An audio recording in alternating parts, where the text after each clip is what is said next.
नमस्कार। निशुल्क ज्योतिष परामर्श केंद्र में आप सबका स्वागत है।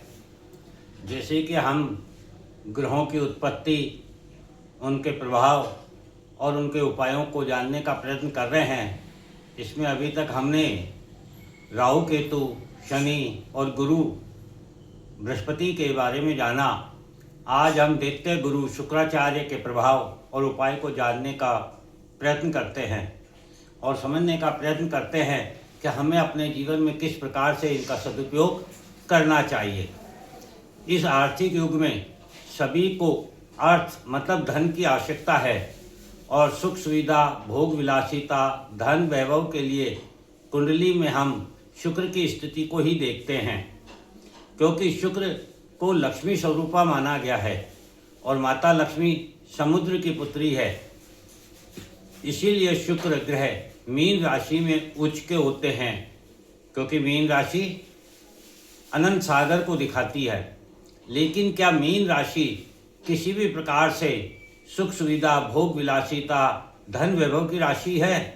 तो जवाब है नहीं, क्योंकि कल हमने जब देवगुरु बृहस्पति की मीन राशि की चर्चा की थी तो हमने जाना था कि मीन राशि पुराने जीवन, पुराने स्ट्रक्चर को संपूर्ण नष्ट करके नव निर्माण का बीज उत्पन्न सृजन करने की राशि है।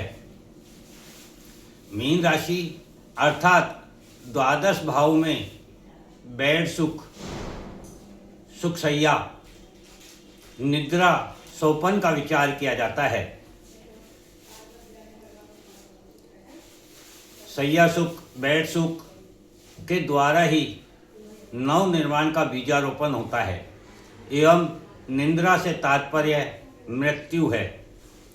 इतना ही नहीं, शुक्र ग्रह को प्राप्त दो राशियां वृष 2 नंबर राशि एवं तुला 7 नंबर राशि भी सुख सुविधा, भोग विलासिता, धन वैभव को नहीं दिखाती है।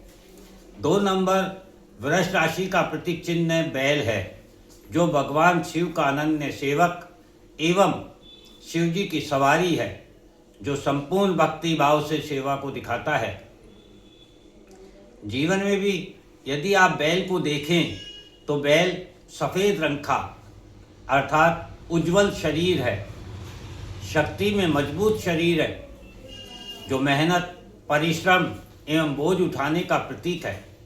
स्वभाव भी उसका शांत है, अपनी मस्ती में मस्त रहता है, किसी से शत्रुता नहीं है। लेकिन यदि कोई छेड़े तो जब तक वह बदला ना ले ले तब तक वह छोड़ता नहीं है। कहावत भी है, घाणी का बैल अर्थात कठोर परिश्रम। प्राप्त कार्य को निरंतर एवं समानांतर गति से करना एवं वस्तु का मंथन कर उसमें से उपयोगी वस्तु प्रदान करना ही वृष राशि का कारकत्व है। 7 नंबर तुला राशि का प्रतीक चिन्ह तराजू है, जिसका कार्य भी 2 भागों में, 2 पलड़ों में समानता स्थापित करना है। जीवन में ये 2 भाग कौन कौन से हैं?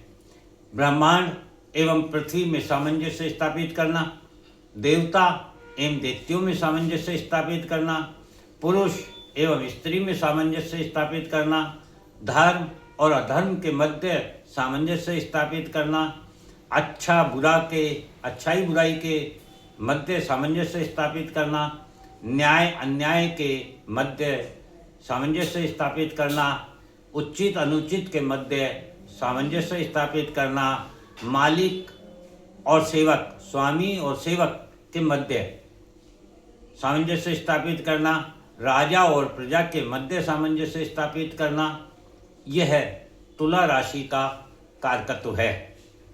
शुक्राचार्य की उत्पत्ति को समझने का प्रयत्न करते हैं। जब आदिकाल में देवता एवं दैत्यों के मध्य स्वर्ग को पाने के लिए युद्ध होता था, तो उस युद्ध में देवता तो मृत्यु को प्राप्त नहीं होते थे, क्योंकि देवता अमृत को प्राप्त किए हुए थे, अमर थे, किंतु दैत्य मृत्यु को प्राप्त हो जाते थे। इसी मतभेद ने ऋषि भृगु के जो पुत्र थे उष्णा, उनको विचलित कर दिया और उष्णा जो महान विद्वान और ज्ञानी थे, उन्होंने मृत्यु पर विजय प्राप्त करने के लिए शिव जी की घोर तपस्या की और शिव जी से मृत संजीवनी का वरदान प्राप्त किया तथा शिव जी ने उष्णा की पदार्थ भावना की भक्ति हेतु उन्हें दैत्य गुरु शुक्राचार्य का स्थान प्रदान कर शुक्र ग्रह के रूप में ब्रह्मांड में स्थापित किया। इस प्रकार से शुक्र ग्रह की उत्पत्ति होती है। अनंत सागर में शेषनाग की सैया पर भगवान विष्णु जो पालन करता है, उनके चरणों में लक्ष्मी जी सेवा भाव की मुद्रा में हैं। इससे भी स्पष्ट है कि लक्ष्मी सदा पालनकर्ता की सेवा करती है। तो हमें यहाँ इन दोनों शुक्र ग्रह की उत्पत्ति के जो कारण हैं, जो प्रभाव है, उससे क्या शिक्षा प्राप्त होती है। लक्ष्मी सदा पालनकर्ता की सेवा करती है, अर्थात जो व्यक्ति दूसरों का पालन करता है, दूसरों की मदद करता है, उसे सदा लक्ष्मी प्राप्त होती है। लक्ष्मी सदा उसकी सेवा करती है, उसके पास लक्ष्मी की कभी कमी नहीं होती है।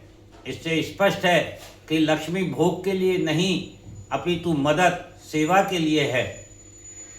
परार्थ भाव से तपस्या करना, अन्याय के विरुद्ध ज्ञान एवं तप साधना के द्वारा शक्ति अर्जित करना, इसमें भी भोग नहीं है, सेवा और मदद का भाव है, परार्थ का भाव है।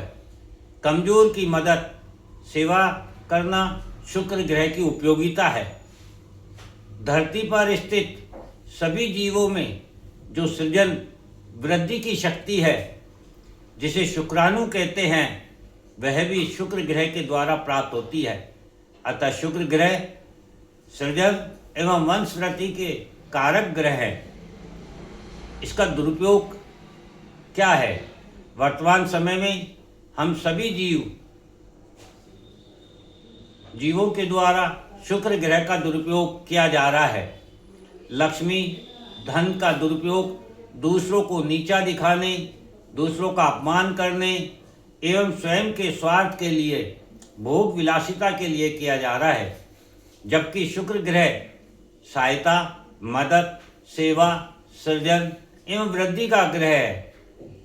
एक बहुत पुराना गाना है, तुम 1 पैसा दोगे वो 10 लाख देगा। इसका क्या तात्पर्य है? इसका तात्पर्य है कि जब हम एक बीज धरती में बोते हैं, सृजन करते हैं, तो वह एक बीज असंख्य बीज उत्पन्न करता है। यही इसका तात्पर्य है कि तुम 1 पैसा दोगे वो 10 लाख देगा।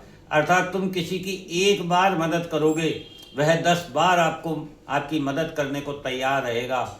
यही शुक्र ग्रह का प्रभाव है। इसलिए इसके दुरुपयोग से बचें, इसके सदुपयोग को समझें और अपने जीवन को सफल बनाने में इसकी सहायता लें, इसको उपयोगी बनाएं। जय हिंद, जय भारत।